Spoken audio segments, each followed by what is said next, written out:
mana dan tanggal 22. potensi siapa yang dapat rekomendasi PDIP ini?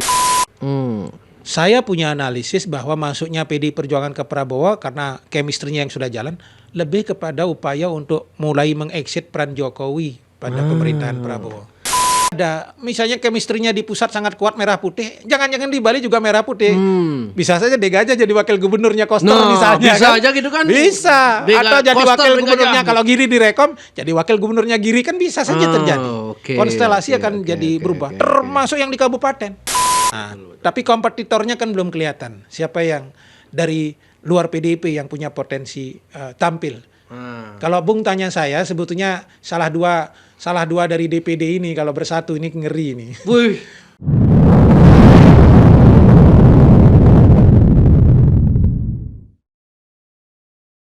Nah, sekarang di daerah kita bicara di Bali lah, Pak.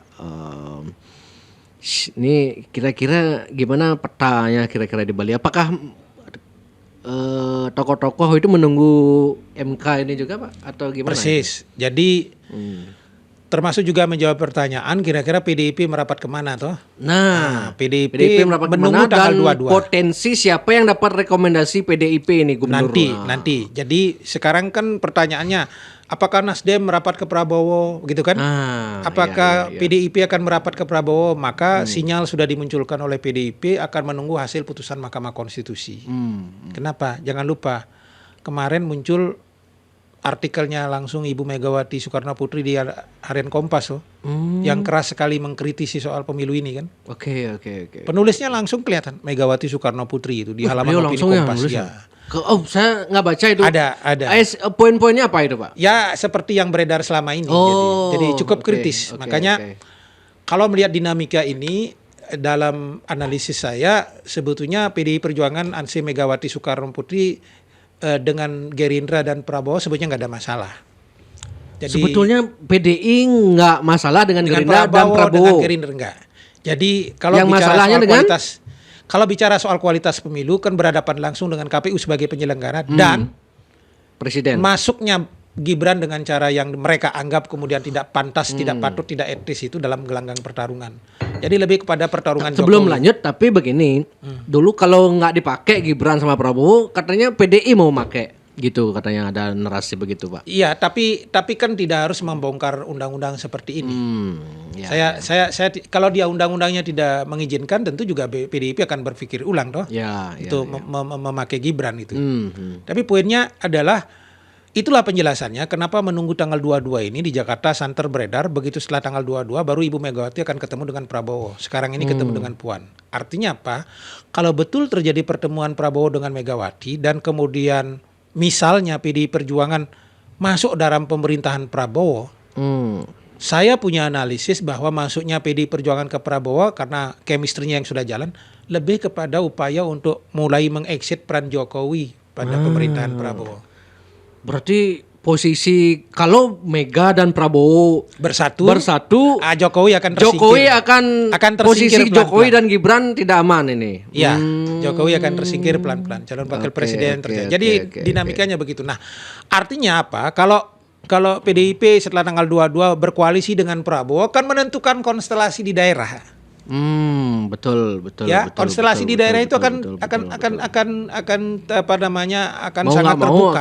Gini ya. Bisa saja di tengah dinamika yang terjadi sekarang ini Tapi tiba-tiba koalisi merah putih begitu misalnya. Kalau feeling saya sih dan potensi besar itu terjadi, Pak, karena PDI dengan kepemimpinan 10 tahun ini kan otomatis pasti punya jejak kasus gitu kan. Dia mau nyari aman otomatis, woi bagus ini gitu. Kita aman nih gitu kan. Itu you yang bilang ya, bukan saya. Pak, saya ingin mengatakan hampir semua tokoh itu ada catatan-catatan. Dan itu juga lah yang kemudian terjadi di daerah toh. Siapapun yang pengen jadi calon gubernur, mau calon apa, dia kan akan berlindung di pemerintahan yang sudah pegang kendali aparat penegak umum. Nah, artinya apa? Kalau tadi pertanyaannya bagaimana urusannya dengan di Bali kan tergantung dari ini. Kalau misalnya Gerindra dan PDI Perjuangan bersatu di pusat, maka konstelasi di Bali pun bisa berubah. Berubah maksud saya akan terpengaruh pilkada. Misalnya chemistry-nya di pusat sangat kuat merah putih, jangan-jangan di Bali juga merah putih. Bisa saja Dega aja jadi wakil gubernurnya Koster misalnya. Bisa aja gitu kan. Bisa. Dega, atau jadi Koster, wakil Dega gubernurnya aja. kalau Giri direkom, jadi wakil gubernurnya Giri kan bisa saja terjadi. Konstelasi akan jadi berubah. Termasuk yang di kabupaten. Nah, misalnya kan siapa tahu bagian dari konsesi politik itu kan. Tolong di Bari sekarang merah putih semua. Kabupaten juga merah putih, Karangasem merah putih. Kalau Pak Putu lebih melihat akan arah rekomendasinya ke Koster atau ke Giri Prasto nih Pak. Ini kan dua ini lagi sedang di. Saya membacanya dua-duanya akan nyalon. Dua-duanya akan muncul sebagai calon. Entah di wakil atau dia yang bertarung ada dua kemungkinan. Pertama, yang paling diharapkan oleh orang PDI ini hari adalah bersatunya Koster dan Giri itu. Nah, betul. Jadi Coace dikorbankan, maka Giri akan jadi wakil gubernur dan beliau bersedia udah selesai nih barang gitu. Ya, orang lain akan berpikir nyalon menghabiskan 150 miliar untuk melawan kekuatan besar ini gitu ya. Betul. Jangan-jangan melawan kotak kosong ini kira-kira. Nah, itu opsi pertama itu. Nah, opsi yang kedua yang mungkin terjadi adalah Koster akan dicalonkan bersama Coace begitu kembali. Kemudian Giri misalnya ngambak gitu ya. Dia keluar, dia akan diambil sama Gerindra, diambil sama anaknya gimana? Anaknya kan PDI. Ya bisa saja kan kemudian implikasinya anaknya kemudian ter-exit kan resiko politik. Dan dia ter-exit kan bisa jadi calon wakil Bupati Badung kan? Iya, makanya dia ter-exit kemudian kan otomatis. Kalau misalnya hari ini seorang Giri Prasto mau kompromi dan menjadi wakilnya Koster, udah selesai barang. Selesai. Ya kan, anaknya juga aman. Bisa saja anaknya kemudian oke lah konsesi politiknya dia wakil gubernur, maka anaknya juga jadi wakil bupati. Sudah selesai pertarungan toh. Tapi kalau kemudian kok Giri Prasto keluar, ditangkap sama Golkar, ditangkap sama Gerindra dan seterusnya, ini pertarungan jadi seru.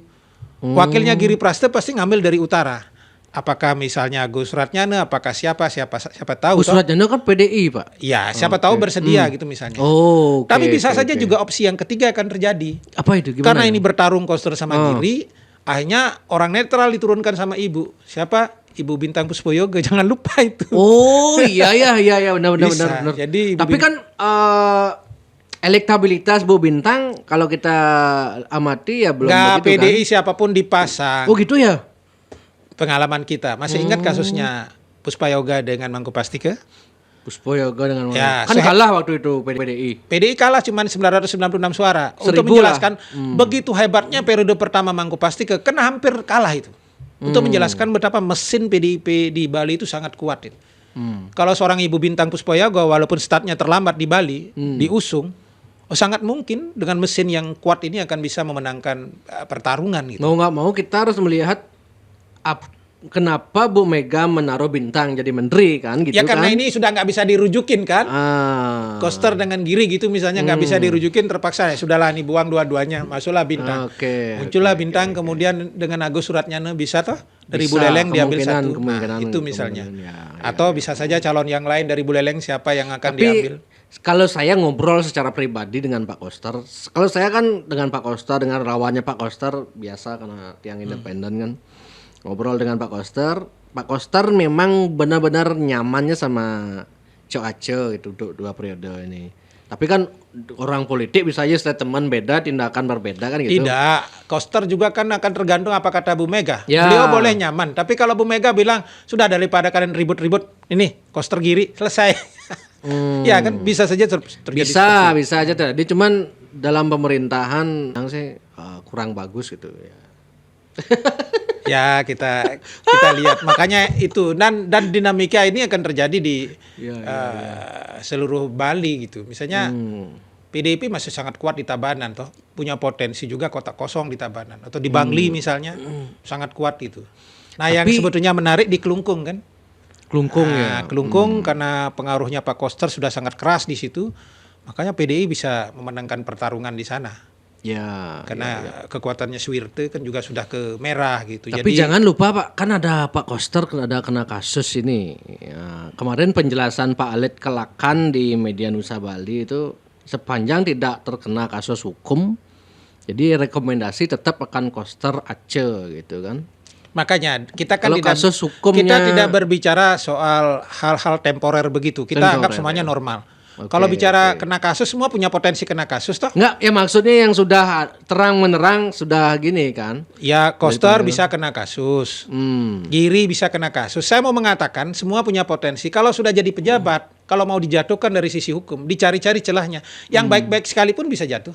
Oh gitu ya. Oh, pengalaman kita jadi konsultan kok. Di Gianyar juga panas katanya Pak, karena bupatinya juga. Pokoknya semua. Kalau mau dicari celah-celahnya, Di Bali ini, semua bupati bisa masuk gitu. Semua saya dengar bisa masuk. mantan Bupati Gianyar Pak Agus Mayastra lagi sakit nih di Singapura sekarang nih karena memikirkan kasusnya. Kalau saya dengar-dengar. Ya makanya ya yang kita sedih kadang-kadang kan persoalan hukum itu kan dipakai alat politik. Nah, itu yang ini, kita sedih. Makanya ya kita sudah tahu lah kasus-kasus di KPK seperti apa kan kemarin itu jadi alat politik dan seterusnya. Maka kalau misalnya hari ini mencari kesalahan orang mudah sekali, aparat sangat mudah mencari jejak. Contoh sederhana, Pak Jokowi begitu lengser ini, kalau tidak ada yang melindungi, tidak masuk penjara, sangat mungkin masuk penjara gitu dengan berbagai proyek-proyek yang kemudian punya potensi bermasalah seperti kereta cepat, IKN dan seterusnya, punya potensi nanti dipersalahkan misalnya. Jadi ya kita lihat saja. Kita diskusi ini kan dengan asumsi bahwa tidak ada sesuatu yang di tengah jalan tiba-tiba menghambat itu.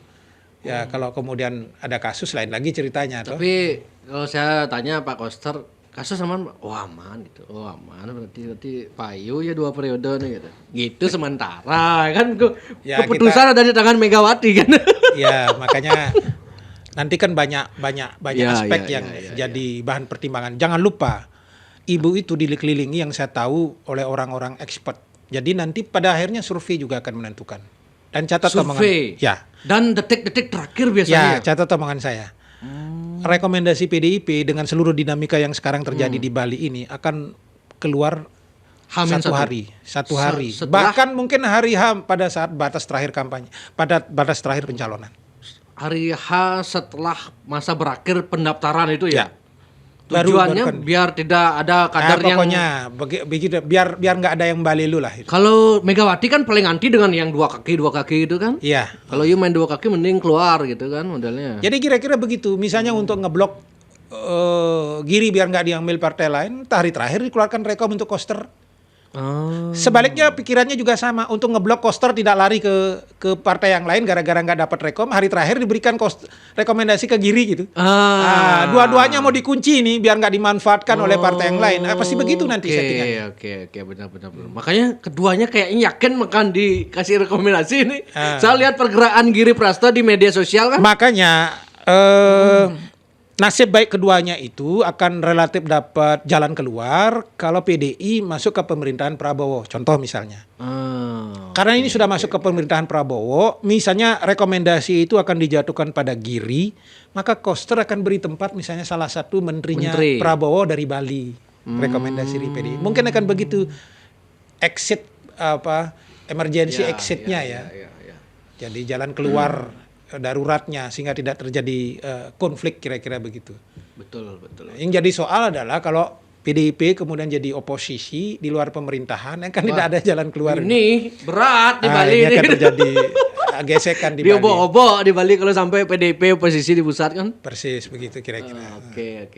Wih, kalau pilkada serentak gimana Pak Budu? Kalau di Bali pengaruhnya memang akan sangat kuat begitu. Tapi bagi PDIP sendiri dia akan sangat diuntungkan oleh pilkada serentak ini. Pilkada serentak ini ya? Iya. Misalnya kalau mengusung Koster begitu ya. Seluruh titik lemahnya Koster ini akan sedikit ditermanipulasi oleh calon bupatinya. Contoh misalnya Bupati Gianyar, Bupati Tabanan yang sangat powerful itu atau di Denpasar ketika berkampanye di bawah sebagai calon bupati, calon wali kota bersama anggota DPR-nya. Kira-kira orang nggak suka sama Koster. Mereka akan ngomong begini, jangan lihat gubernurnya, lihat saya sebagai calon bupati, lihat saya sebagai calon DPR, nanti kita yang bantu. Gitu. Jadi relatif lebih termaafkan. Gitu. Karena kita lihat dari suara partai kan PDI masih tinggi ya. Otomatis suara kadar-kadar partainya itu kan. Irisan kepentingan pemilih di satu desa itu tidak hanya ansih pada calon gubernur. Tapi calon bupatinya juga, DPR RI-nya juga, DPRD provinsinya juga, DPRD kabupaten kotanya. Mungkin desa itu nggak suka sama Koster, nggak suka sama Giri, tapi kemudian bupatinya mengatakan lihat saya. DPR RI-nya mengatakan lihat saya. Ini nggak ngaruh. Tetap juga hanya Giri atau Koster itu akan dipilih. Iya, kalau generasi di atas Z dan milenial, Pak. Kalau menurut saya generasi Z dan milenialnya nggak berpikir begitu, Pak. Dia tetap lihat figurnya, Pak. Iya betul, tapi jumlahnya kan kalau sekarang tidak persentase pemilihnya kan lebih banyak Z milenial. Sepakat. Tapi begitu masuk ruang keluarga, pengaruh orang tua kan besar pengaruhnya. Dan orang tua bapaknya yang ada di situ akan diikat oleh satu keputusan adat. Oh, iya. Sangkap, hasil sangkap tapi segala macam. Tapi buktinya Pilpres nggak bisa kan, tetap kan Bali kalah juga Ganjar. Kenapa? Pilpres Ganjar kalah di Bali. Maka pertanyaan saya, apakah kemudian dalam konteks pemilu presiden ada keputusan adat soal calon presiden? Pasti tidak. Keputusan adat dalam proses pencalonan kemarin pasti lebih banyak ke kabupaten dan provinsi serta DPR RI. Orang nggak ngeh dengan DPD dan presiden toh. Coba kasih saya contoh, mana ada sebuah rapat adat di satu desa kalau karena adat kita jadi alat politik sekarang toh, yang kemudian sepakat akan pilih Ganjar ini, konsesinya begini misalnya, nggak ada. Tapi pasti pilih si A yang berasal dari desa kita karena dia calon DPRD kabupaten. Oh iya, ya lebih banyak ke pilegnya kan. Ya, makanya kemudian itu penjelasannya juga kenapa Ganjar kalah di sini karena ikatannya sangat lemah. Berarti kalau pemilihan gubernur dan bupati itu tidak sama dengan dinamika dengan pemilihan presiden. Beda. Nanti calon-calon anggota legislatifnya akan punya kepentingan. Kalau sampai calon gubernurnya di situ kalah, dia punya potensi kan belum dilantik ini. Atau baru dilantik 1 bulan, yang bulan Juli dilantik 1 bulan karena setelah dilantik itu pemilihannya. Yang saya bilang DPR RI-nya kan baru dilantik 1 Oktober. Pencoblosannya 27 November. Jadi baru 1,5 bulan lah. Ya. Takutnya kan ini baru merasakan 4 bulan, 5 bulan jadi anggota DPR di kabupaten, provinsi bisa dipecat sama partainya gara-gara calon gubernurnya kalah di situ. Dan ini pasti akan terjadi, termasuk calon bupatinya kalah di sana. Dia pasti akan fight habis-habisan untuk memastikan setidak-tidaknya desanya dia menang di tempat kelahirannya, calon gubernur sama calon bupatinya. Pada sisi itulah mesin partai PDIP menurut hemat saya akan jadi sangat kuat untuk mengunci di bawah karena dia suaranya sangat besar di Bali. Maka untuk menghadapi kekuatan besar PDIP ini tidak ada cara lain kecuali partai lain juga bersatu semua di semua level. Itu baru seru nanti. Saya kira gitu. Itu analisa dari perspektif pengalaman Pak Putu yang melihat karakter pemilih yang sekarang gitu ya. Persis. Oke. Tapi sesuatu bisa saja terjadi kan Pak, karena fenomena media sosial TikTok ini bagaimana menurut Pak Putu? Besar pengaruhnya. Pengaruhnya ke pemilihan besar juga ya sekarang. Besar. Jadi kalau kita mau jujur mengatakan sekarang Pak Koster sebetulnya kan sedang perlu merenung ulang itu. Bagaimana memastikan bahwa seluruh kredibilitasnya itu bisa dipulihkan kembali. Setelah 5. Oh iya, termasuk beliau kan sekarang mendekat ke bola. Karena merasa berdosa U20 kan. Ya 5 tahun ini kan anggaplah babak belur citranya gitu kan. Coba kalau ada orang yang berani buka hasil survei, pasti beliau akan relatif agak terpuruk. Jadi rebound, melahirkan kembali satu citra baru seorang Koster itu sangat mungkin bisa kalau dia belum terlambat kalau melakukan itu. Kenapa Prabowo bisa menang? Salah satunya karena persepsi publik soal Prabowo kan berubah. Dulu dianggap keras, dulu dianggap suka ngenyek orang, tapi begitu sekarang kan dianggap gemoy, sangat pemaaf. Berarti diperlukan orang-orang yang paham dan intelek untuk mengemas calon itu sehingga persepsi publik terhadap tokoh itu jadi berubah. Kalau hari ini kenapa orang milih Prabowo yang saya dengar di beberapa kelompok kelas menengah di Jakarta, Pak Putu, itu sudah jelek-jelekin begitu sama 01, sama Anies, sama Ganjar dikasih nilai 11, Pak Prabowo nggak marah seperti itu. Jadi jiwa besarnya itu orang yang kemudian lihat kan tenang, tidak ada gestur begini. Nah itu yang itu yang kemudian mengubah image seorang Prabowo yang dianggap dulu kena kasus HAM, kemudian keras, berubah, lalu orang dalam tanda kutip apakah atas dasar kasihan atau atas dasar persepsi yang sudah berubah, memberi kesempatan beliau untuk kemudian dipilih dan sebetulnya padahal sebetulnya di belakang layar itu Prabowo udah gini katanya, saya dengar-dengar itu, tapi tetap orang-orang di belakangnya tenang. Makanya orang-orang di belakang yang penting. Nah, problem ini kan sekarang kan terjadi dalam kontestasi ketika bicara pemilu gubernur kan. Siapapun yang diusung oleh PDIP kan punya catatan. Ketika Koster diusung sama PDIP 5 tahun dia sudah punya branding seperti apa dan publik sudah ingat. Ketika misalnya Giri Praste diusung oleh PDIP juga brandingnya soal bares, soal apa namanya bagi-bagi uang segala macam itu kan juga harus terjelaskan di ruang publik. Betul. Tapi kompetitornya kan belum kelihatan. Siapa yang dari luar PDIP yang punya potensi tampil. Kalau Bung tanya saya, sebetulnya salah dua dari DPD ini kalau bersatu ini ngeri ini. Ray Mantre kalau sama Jelantik bisa muncul gitu dia jadi calon. Bisa gol. Bisa itu dipilih masyarakat. Ya, kalau mereka mau mengambil bagian dalam kontestasi. Resiko, cuma resikonya kan kalau jadi gubernur tidak bisa ya lepas dua-duanya kan gitu. Kasarnya posisi saya kan sekarang jadi pekembar, tinggal nyari ayam jago gitu kan. Kalau ingin pertarungan seru di ruang tajen politik Bali gitu kira-kira ya kira-kira. Mungkin ada hitung-hitungan. Dulu keluar budget DPD sekian. Kalau orang-orang politik kan gitu. Kalau hari ini saya disuruh nyari calon pesaingnya Giri sama Ray Mantre Jelantik dipakai itu ngeri juga itu. Ngeri itu. Salah satunya kan karena gender perempuan itu. Ya. Siap. Tokoh yang lain belum. Mungkin di Gajah bisa tapi baru pada level cek Pak Putu Wardo maju das gitu ya. Ya kita kan tunggu garis tangan aja. Dinamis gitu. Lah Pak ya, masih dinamis lah. Saya tanya Pak Pasak juga gitu, gimana Pak Pasak? Belum bisa nih sekarang, masih dinamis gitu. Ya oke lah. Tapi kalau kita bicara elektabilitas kan modal sosialnya sudah kelihatan kemarin di DPD toh. Di luar itu kan betul. Karena kalau misalnya kombinasi Ray Mantre Jelantik itu kan juga kombinasi selatan utara ya. Benar. Kemudian Jelantik representasi gender, tidak ada perempuan. Itu menarik itu buat saya. Jadi kalau anggaplah jadi ini misalnya DPD kan hidang lagi 2 komposisinya Pak. Berarti diambil sama 6 besarnya berarti ya? Iya. Okay. Tapi kalau mereka bersedia memang duanya. Problem politiknya bukan di situ. Bukan di sana. Budgetnya. Pasti karena budget dulu yang budget sangat besar sampai 150 miliar mereka harus siap duit itu kan untuk Pilgub. Ya, kalau Pilgub 150 miliar ya, Pak ya. Ya, gila. Bayar saksi saja sampai 7 miliar.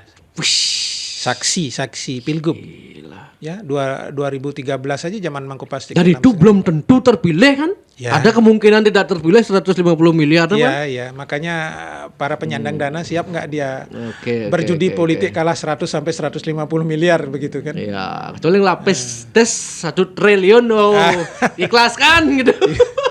Seru jadi pertarungannya gitu. Oke Pak Putu, terima kasih Pak Putu. Sama-sama. Senang bisa ngobrol sama tokoh politik yang vokal di Senayan, di pusat. Ya, pokoknya aja di media-media nasional kalau udah kelihatan tuh pasti memang petarung nih sebenarnya.